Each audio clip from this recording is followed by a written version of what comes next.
ഇപ്പോൾ അൽ അമീൻ നമ്മളൊപ്പം തത്സമയം ചേരുന്നുണ്ട് ഹൈക്കോടതിയിൽ നിന്ന്. അൽ അമീൻ, ഈ ശിക്ഷാവിധിയുടെ പൂർണ്ണമായ വിശദാംശങ്ങൾ പുറത്തേക്ക് വന്നിട്ടുണ്ടോ?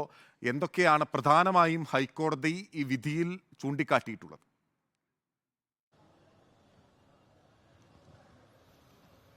സംസ്ഥാനത്തെ രാഷ്ട്രീയ കൊലപാതകങ്ങൾക്ക് അറുതി വരുത്തണം എന്നുള്ള ഉദ്ദേശത്തോടു കൂടിയുള്ളൊരു ശിക്ഷാവിധി തന്നെയാണ് ഇക്കാര്യത്തിൽ ഹൈക്കോടതി പ്രസ്താവിച്ചിട്ടുള്ളത് എന്ന കാര്യത്തിൽ സംശയമില്ല. വധശിക്ഷ നൽകണമെന്നുള്ള പ്രോസിക്യൂഷന്റെ ആവശ്യം അംഗീകരിച്ചില്ലെങ്കിൽ പോലും ശിക്ഷ ഉയർത്തിയിരിക്കുകയാണ്. ഇത് മാത്രമല്ല, ഈ കേസിലെ TP ചന്ദ്രശേഖരൻ വധക്കേസിലെ പ്രതികളെ സംബന്ധിച്ചിടത്തോളം അവർ അറസ്റ്റിലായ അന്ന് മുതൽ പലതരത്തിലുള്ള ആനുകൂല്യങ്ങൾ അവർ അനുഭവിക്കുന്നുണ്ടായിരുന്നു. പരോളടക്കം പലതരത്തിലുള്ള ആനുകൂല്യങ്ങൾ അവർ അനുഭവിക്കുന്നുണ്ടായിരുന്നു. പക്ഷേ അതെല്ലാം വിലക്കിക്കൊണ്ട് അതിനെല്ലാം തടയിട്ടുകൊണ്ടുള്ള ഒരു വിധി പ്രസ്താവം കൂടിയാണ് ഇന്ന് കോടതി നടത്തിയിരിക്കുന്നത് എന്നുള്ള കാര്യത്തിൽ സംശയമില്ല. ഇന്നു മുതൽ 20 വർഷത്തേക്ക് പരോള് പോലും ഇല്ലാത്ത ശിക്ഷാവിധി എന്നുള്ളതാണ് കോടതി എടുത്തു പറഞ്ഞിരിക്കുന്നത്. ഇരട്ട ജീവപര്യന്തം, നേരത്തെ ജീവപര്യന്തം ശിക്ഷയായിരുന്നു വിധിച്ചിരുന്നത്.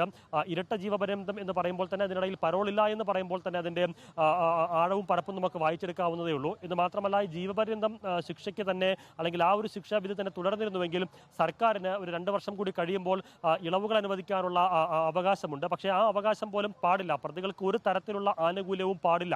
20 വർഷങ്ങൾക്ക് ശേഷം അല്ലാതെ പരോളോ മറ്റേതെങ്കിലും തരത്തിലുള്ള ഇളവുകളോ ശിക്ഷയിൽ പാടില്ല എന്ന തരത്തിലുള്ള കൃത്യമായ ഒരു വിധി തന്നെയാണ് ഇക്കാര്യത്തിൽ ഹൈക്കോടതി നടത്തിയിരിക്കുന്നത് എന്ന കാര്യത്തിൽ സംശയമില്ല. ഈ വിധി പ്രസ്താവത്തിൽ കോടതി ചൂണ്ടിക്കാട്ടിയിരുന്നു, നീചമായൊരു പ്രവൃത്തിയാണ് പ്രതികൾ നടത്തിയത് എന്നുള്ളത്. രാഷ്ട്രീയ കൊലപാതകം പലതും നടന്നിട്ടുണ്ട്, പക്ഷേ നീചമായ കൊലപാതകമാണ് ഇക്കാര്യത്തിൽ നടന്നിട്ടുള്ളത്. അത്തരം പ്രവർത്തനങ്ങൾ ഇനി പാടില്ല എന്ന് ചൂണ്ടിക്കാണിക്കും വിധത്തിലുള്ള ഒരു വിധി കൂടിയാണ് ഇപ്പോൾ ഉണ്ടായിരിക്കുന്നത്. എന്ന് മാത്രമല്ല, വിചാരണ കോടതി വെറുതെ വിട്ട KK കൃഷ്ണനെയും അതുപോലെ തന്നെ ജ്യോതിബാബുവിനെയും കൂടി ശിക്ഷ ഈ ജീവപര്യന്തം ശിക്ഷയിലേക്ക് കൊണ്ടുവരുന്നു. അവരുടെ പ്രായവും ആരോഗ്യാവസ്ഥയും കണക്കിലെടുത്തുകൊണ്ടാണ് ഇരട്ട ജീവപര്യന്തത്തിന് ശിക്ഷിക്കാത്തത്. പക്ഷേ അപ്പോഴും പ്രതികളെ സംബന്ധിച്ചിടത്തോളം വലിയ തിരിച്ചടി തന്നെയാണ് ഇക്കാര്യത്തിൽ ഉണ്ടായിരിക്കുന്നത്. വധശിക്ഷ എന്നുള്ള ആവശ്യം അംഗീകരിക്കപ്പെട്ടില്ലെങ്കിൽ പോലും പ്രോസിക്യൂഷന്റെ ഒരു വിജയമായ പ്രോസിക്യൂഷൻ മുന്നോട്ട് വെച്ച ആവശ്യങ്ങൾ പരിഗണിക്കുന്ന തരത്തിൽ കൂടി തന്നെയാണ് ഹൈക്കോടതി ഈ വിധി പ്രസ്താവത്തെ സമീപിച്ചിരിക്കുന്നത്.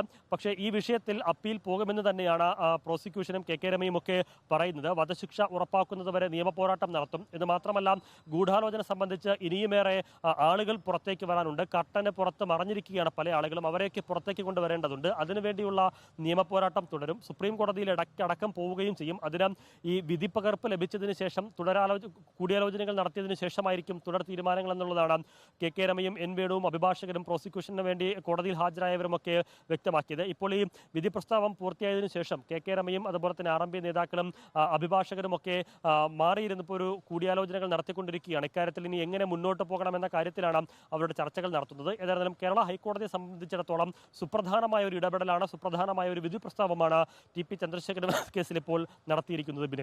തീർച്ചയായും കേരളത്തിൽ രാഷ്ട്രീയ കൊലപാതകങ്ങൾ ഉണ്ടാവരുത് എന്നുള്ള ശക്തമായ രീതിയിലുള്ള ഒരു മുന്നറിയിപ്പ് എന്ന വിധത്തിൽ തന്നെയാണ് ഹൈക്കോടതി വിധിയുടെ വിധിയെ കാണുന്നത്. മാത്രമല്ല, ഈ കേസിൽ ശിക്ഷിക്കപ്പെട്ടുകൊണ്ട് ഈ പ്രതികൾ പരോളിൽ ഇറങ്ങി ശിക്ഷ അനുഭവിച്ചുകൊണ്ടിരിക്കെ ഈ പ്രതികൾ പരോളിൽ ഇറങ്ങി നിരന്തരം ലഹരി കേസുകളിൽ ഉൾപ്പെടെ പ്രതികളാകുന്ന, മറ്റ് ക്രിമിനൽ കേസുകളിൽ പ്രതികളാകുന്ന ഒരു സാഹചര്യമുണ്ടായിരുന്നു. അതുകൊണ്ടുകൂടിയാണ് പ്രതികൾക്ക് കർശനമായ രീതിയിലുള്ള ഉപാധികളോടുള്ള തടവ് ശിക്ഷ തന്നെ ഹൈക്കോടതി വിധിച്ചിരിക്കുന്നത് എന്നുള്ളതും ശ്രദ്ധേയമാണ്. പ്രതികൾ